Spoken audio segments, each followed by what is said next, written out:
नमस्कार, जय Hind, Vande Mataram. AD news के लिए मैं किशोर यदुवंशी। इस समय हम लालगंज संसदीय क्षेत्र में हैं और यहाँ की भाजपा की प्रत्याशी जो हैं भावी सांसद नीलम सोनकर जी हमारे साथ में हैं। आइए हम उनसे जानते हैं कि टिकट मिलने के बाद जनता से जो उनका संपर्क हो रहा है, जगह जगह जो निकल रही हैं, तो कैसा प्रतिसाद मिल रहा है, लोग क्या सोच रहे हैं और आगे की उनकी योजना क्या है, लालगंज के विकास के बारे में उनकी प्लानिंग क्या है। एडी न्यूज़ में आपका हार्दिक स्वागत है। सबसे पहले ये बताइए कि जिस दिन से आपका नामांकन का ऐलान हुआ है, कैसा लग रहा है जब आप इस जनता के बीच में निकल रही हैं? लोग आपसे क्या क्या जानना चाहते हैं, क्या पूछना चाहते हैं, उनकी परेशानी क्या है, क्या अनुभव हो रहा है?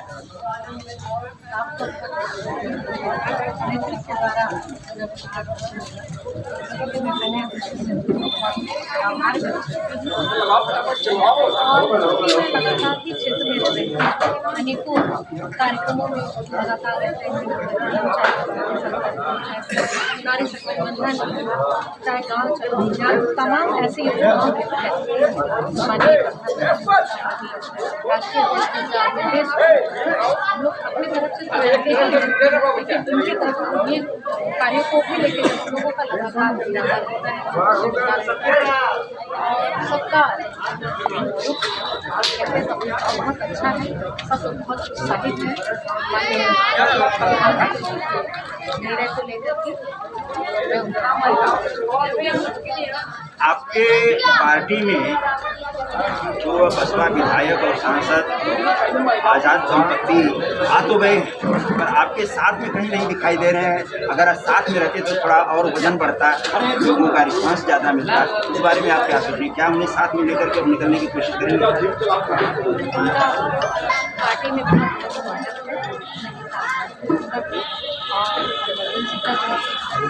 अभी ज्वाइन हुए हैं, उनका जिले में आगमन नहीं हुआ और जैसे ही आएंगे आपको देखने को हर कार्यक्रमों में उस समय चलते रहेंगे, क्योंकि पार्टी में आ गए तो हमारा। विरोधियों के बारे में क्या कहना चाहेंगे? विरोधी हमेशा बीजेपी के बारे में कहें या प्रधानमंत्री मोदी जी के बारे में कहें, अनाप शनाप बयान देते रहते हैं, इस पर आपकी क्या बात है?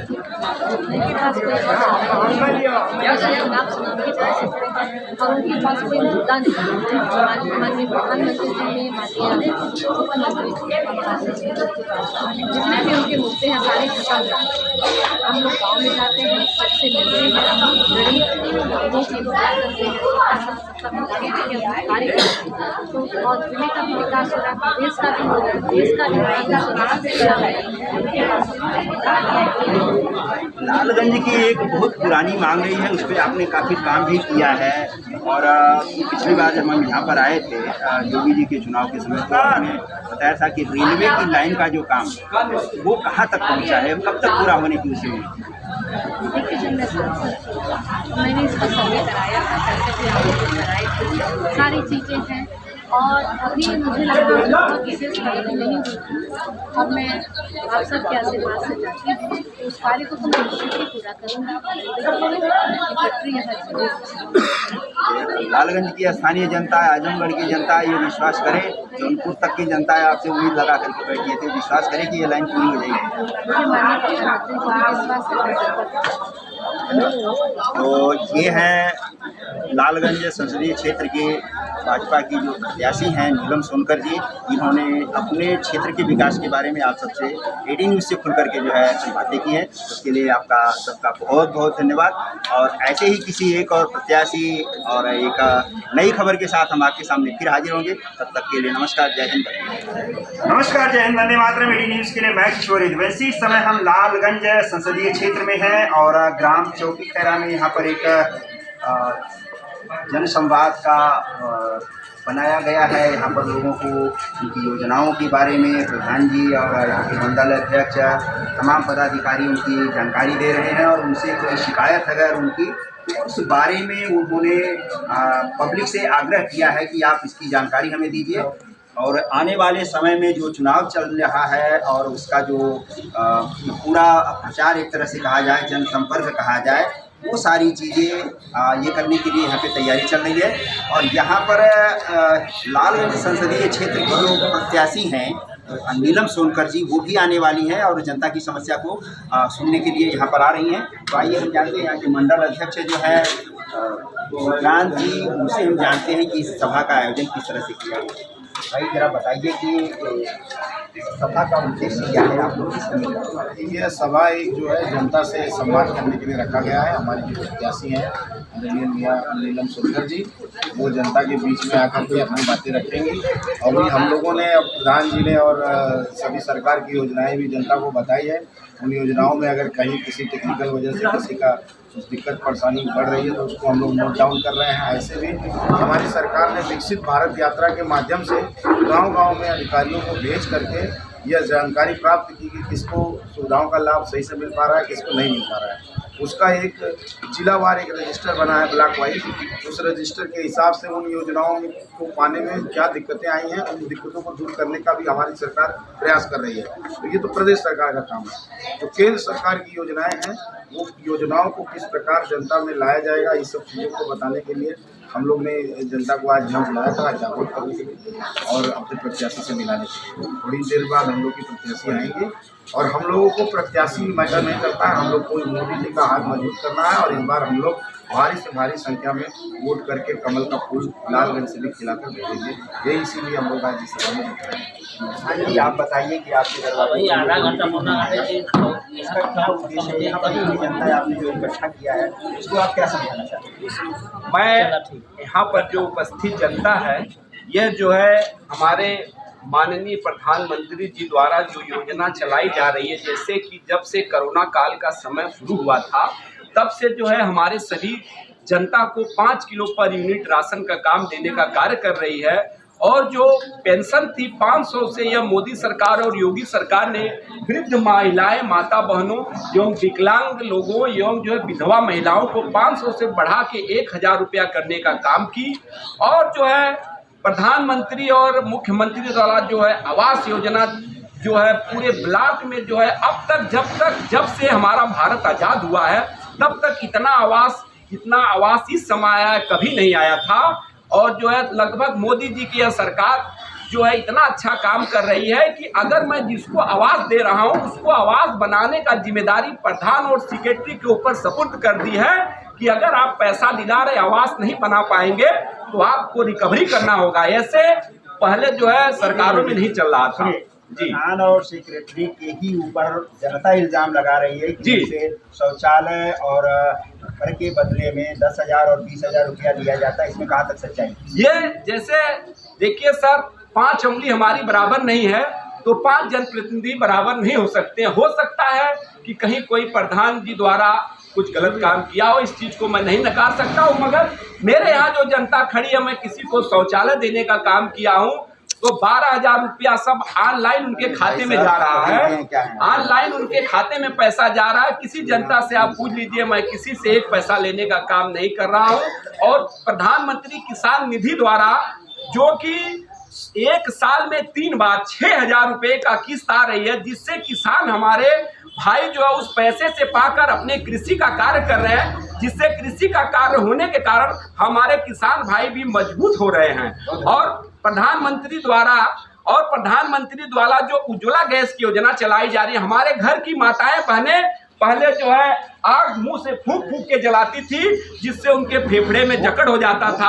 आज प्रधानमंत्री द्वारा जो है हर घर में उज्ज्वला योजना चलाई जा रही है। वो प्रधानमंत्री मोदी जी चिल्ला करके रोज बोल रहे हैं, सारी माताओं बहनों को वो मालूम है।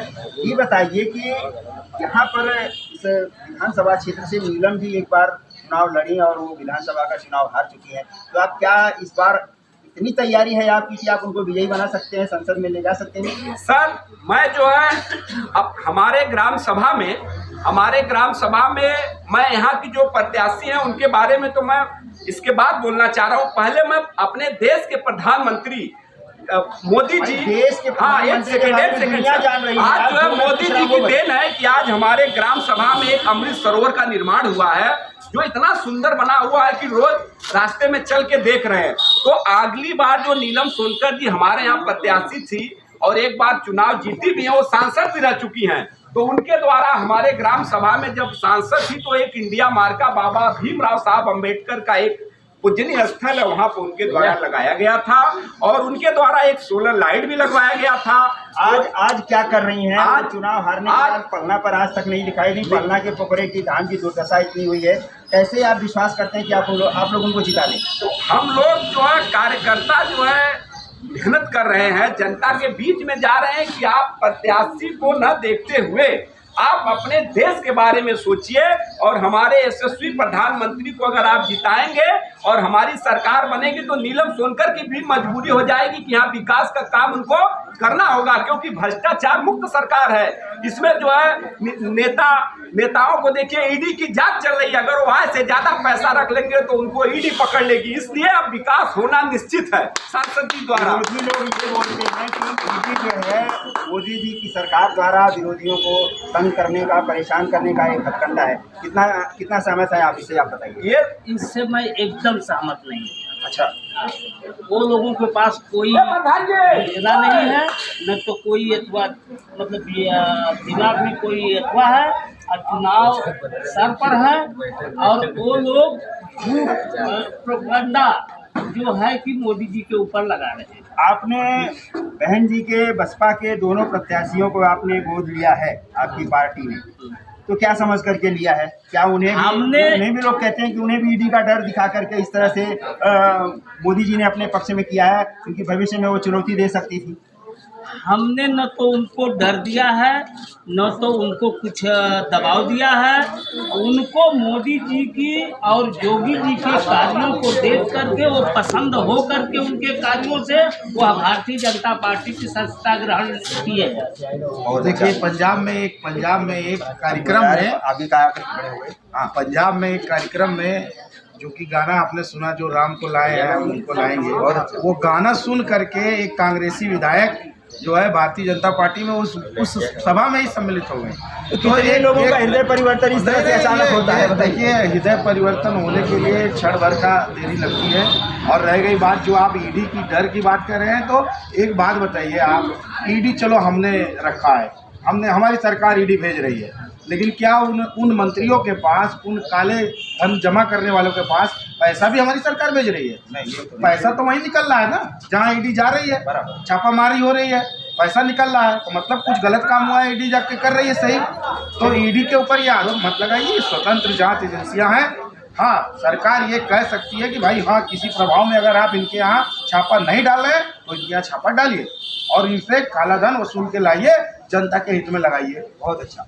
तो देखिए, ये भाजपा के कुछ कार्यकर्ता जो निष्ठा होती है उसके प्रति इनकी जो समर्पण भावना है वो देखते हुए इन्होंने अपने में पक्ष का रखा है, पर विरोधी हैं, आम जनता है, तरह तरह की बातें करती हैं। उन सब बातों को दरकिनार करते हुए हम एक बार फिर से यहाँ के जनप्रतिनिधि जो इलेक्शन लड़ने जा रही हैं नीलम सोनकर जी, उनके लिए हम इंतज़ार कर रहे हैं और आने के बाद हम उनसे बात करेंगे और आपसे फिर रुकेंगे। धन्यवाद। यहाँ नीलम सोनकर जी संसदीय क्षेत्र में आकर के प्रचार कर रही हैं। आप यहाँ पर कितने लोग यहाँ पर जुटे हुए हैं? आप लोग क्या सोच करके आए हैं कि नीलम जी आपके लिए क्या करने वाली हैं, क्या करेंगी? तो करेंगी, जब जीतेंगी तब करेंगी। अभी तो फिलहाल में मोदी जी सब कुछ कर रहे हैं हर तरह से। अरे कांग्रेस में जितने नेता हैं सब भ्रष्ट हैं, सब बेईमान हैं, चोर। देश के लिए जो भी कर रहे हैं मोदी जी कर रहे हैं, राजनाथ जी कर रहे हैं और देश के ट्रैफिक जो है वो हमेशा देश के लिए लगाव रखते हुए जनता के साथ अपना पूरा काम कर रहे हैं बढ़िया से। देश अरे तेज़ी से भारत को विकसित कर रहे हैं। मोदी जी के अलावा, योगी जी के अलावा और कोई देश का विकास नहीं कर सकता है, ऐसा आपको लगता है? अखिलेश हैं, उसमें सब गुंडे भ्रष्ट सब भरे हुए हैं, अरे उनकी राजनीति उसी पर चलती है। मोदी जी की राजनीति है, योगी जी की राजनीति है, हर जनता का जो है सेवा करें, उसको किसी तरह ऊपर ले जाते हैं, यही जो है। मोदी जी जो हम कहते हैं कि हमारे देश के लिए वो देवता है। अच्छा जी ठीक है सर, आप क्या कहना चाहेंगे? जैसे ग्राम सभा की जो भी योजनाएं सरकार की, केंद्र की या राज्य की जो भी योजनाएं आ रही हैं, उनमें तमाम तरह का भ्रष्टाचार, प्रधान से लेकर सेक्रेटरी तक ऐसा सुनने में आ रहा है, इसमें कितनी सच्चाई है? नहीं, इसमें बहुत अधिक सच्चाई नहीं है। जो भी है हर तरह के लोग हैं यहाँ, कुछ लोग उनके पक्ष में बोलने वाले हैं, कुछ विपक्ष में बोलने वाले हैं, तो इसमें क्या अर्थ है? ऐसा नहीं है, लाभार्थी को लाभ मिल रहा है। जहाँ नहीं मिल रहा है वहाँ पे पार्टी के लोग हैं, नवरंजन सरकार के समर्थक लोग हैं, जा रहे हैं। कुछ लोग ये कहते हैं कि मुँह देखी बात होती है, जो पात्र हैं उनको नहीं मिल पाता है, तो पात्र लोगों को जिनके पास बंगला है, गाड़ी है, इन सारी योजनाओं का लाभ वही ले रहे हैं, ऐसा कैसे?